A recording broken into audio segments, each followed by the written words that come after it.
अस्सलाम वालेकुम स्टूडेंट्स, कैसे हैं आप। अच्छा जी, अब हम कंटिन्यू करने वाले हैं थॉमस कैलकुलस 12th एडिशन की एक्सरसाइज 1.1 से क्वेश्चन 15 से 20 है। जो 15 हम लोगों ने प्रीवियस वीडियो में डिस्कस कर लिया हुआ है। आज हम करेंगे इस क्वेश्चन नंबर 16 जिसमें हम ग्राफ ऑफ फंक्शन प्लॉट करना सीखते हैं। ओके जी, क्वेश्चन नंबर 16 के अंदर भी सेम आपके पास जो फंक्शन गिवन है वो है 1 - 2x - x²। अब जो इस तरह से जिन फंक्शंस के अंदर हाईएस्ट डिग्री 2 आ रही होती है ना, वो क्वाड्रेटिक इक्वेशंस होती हैं बेसिकली।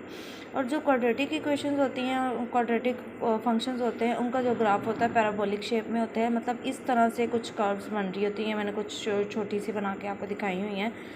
सेम ऐसे ही अगर आपने मेरी प्रीवियस वीडियोस नहीं देखी तो उसमें मैंने डोमेन और रेंज का कॉन्सेप्ट भी दिया हुआ है, उसको अच्छे से अंडरस्टैंड कर लें। क्वेश्चन 1 से 6 है, वो एक्सरसाइज 1.1 के ही। तो अगर वो आपको अंडरस्टैंड हो जाता है तो ये आपके लिए बड़ा ईजी हो जाएगा। अगर इस तरह के जो सिंपल से फंक्शन होते हैं, इनके जो डोमेन होती है ना, वो ऑल रियल नंबर्स होते हैं। मतलब ये हर नेगेटिव, हर पॉजिटिव, रियल लाइन के ऊपर कुछ नेगेटिव कुछ पॉजिटिव नंबर होते हैं ना। तो हर नंबर्स के लिए ये क्या कर रहे होते हैं, कोई ना कोई फंक्शन वैल्यू दे रहा होता है आप लोगों को। ठीक है, अनडिफाइंड नहीं होता, ना कॉम्प्लेक्स क्रिएट कर रहा होता है। इस तरह का जो फंक्शन होते हैं।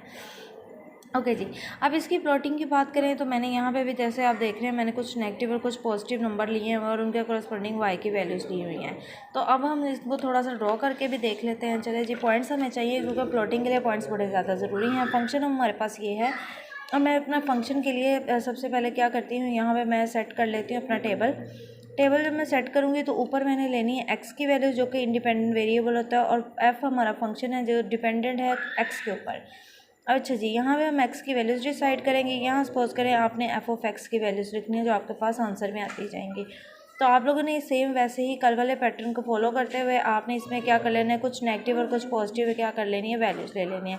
फॉर एग्जांपल मैं यहाँ पे 0 सेट करती हूँ और मैं इस तरफ ले लेनी हूँ -1, इस तरफ ले लेती हूँ -2, इस तरफ ले लेते हैं 1, 2 और 3। चलें 2 तक भी रख सकते हैं, आपकी मर्ज़ी। आपको कुछ पॉइंट्स चाहिए होते हैं जिस ड्रॉ करने के लिए, और पॉइंट तभी बनता है जब आपके पास एक एक्स का नंबर हो और एक वाई एक्सिस के लिए एक वाई का नंबर होना चाहिए। चलें जी, अपने फंक्शन के अंदर पुट करते हैं इनकी वैल्यूज़ को। सबसे पहले मैं वैल्यूएट करना चाह रही हूँ -2 पे। फंक्शन के अंदर आप लोगों ने एक्स की जगह क्या करना है, -2 पुट कर देना है। अच्छा जी, फंक्शन है 1 - 2। अब जैसे ही एक्स है मैं लिखूँगी -2 -x का स्क्वायर, मतलब इस -2 का आ जाएगा स्क्वायर। इसको सॉल्व आउट करेंगे। आप कैलकुलेटर भी यूज़ कर सकते हैं, मैनुअली करना पसंद करते हैं तो मैनुअली, मेरा ख्याल है मैनुअली करेंगे तो आप ज़रा इंटरेस्ट में रहते हैं, थोड़ा डिस्ट्रैक्ट नहीं होते हैं।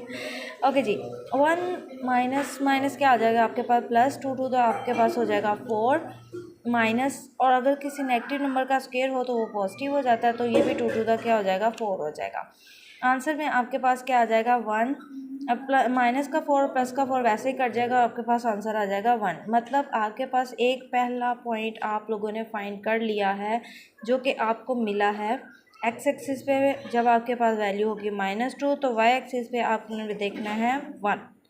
ओके जी, नेक्स्ट फॉर एग्जांपल आप -1 पे एवेल्यूएट करना चाह रहे हैं। इसी तरह फंक्शन के अंदर आप लोग अब क्या पुट कर दोगे, -1। लेकिन ये याद रखना है आपने एक्स की जगह प्लेसमेंट करनी है, जैसे डोमेन रेंज में भी सीखा था।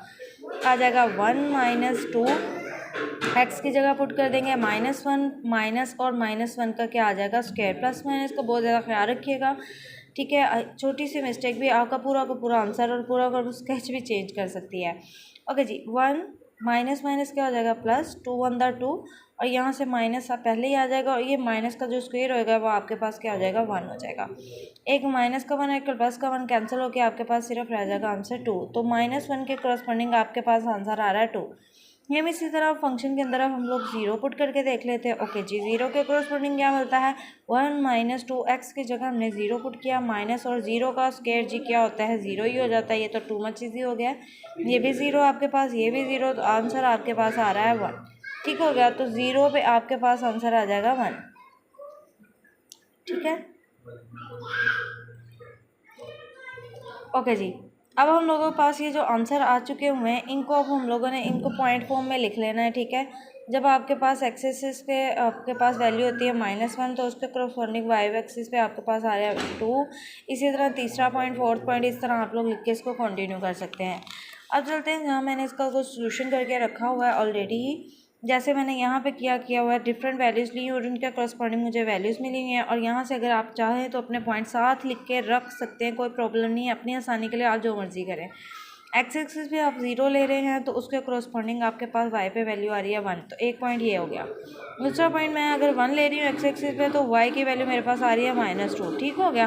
तो ये हम मेरे पास जब वैल्यूज़ आ जाएंगी ना तो मैं इनके करस्पॉन्डिंग अब आंसर देखने लगी हूँ, ठीक है। अब देखिए यहाँ पे जब मैं इसकी प्लॉटिंग करती हूँ ना तो मैंने फॉर एग्जाम्पल पहला पॉइंट लिया है वो 0, एक्स एक्सिस पे 0 है, ये 0 होता है, ओरिजिन जहाँ से स्टार्ट होता है 0, और वाई एक्सिस पे यहाँ 1 है तो मैंने इसको हाईलाइट किया हुआ है। फिर आ रहा है 1 और -2, मतलब एक्स एक्सिस पे पॉजिटिव साइड से आपने 1 देखना है और उसके करस्पॉन्डिंग आपके नेगेटिव साइड पे वाई एक्सिस पे मिल रहा है -2, तो ये मैंने हाईलाइट कर लिया है। इस तरह आप डिफरेंट पॉइंट्स को इस तरह लिख के उनको क्या करेंगे, डॉट लगा के रख लेंगे और बाद में जब उनको ज्वाइन करेंगे तो आप देख रहे हैं इन्हीं में से एक पैराबोलिक शेप बन रही है। होपफुली कि आपको अंडरस्टैंड हुआ होगा।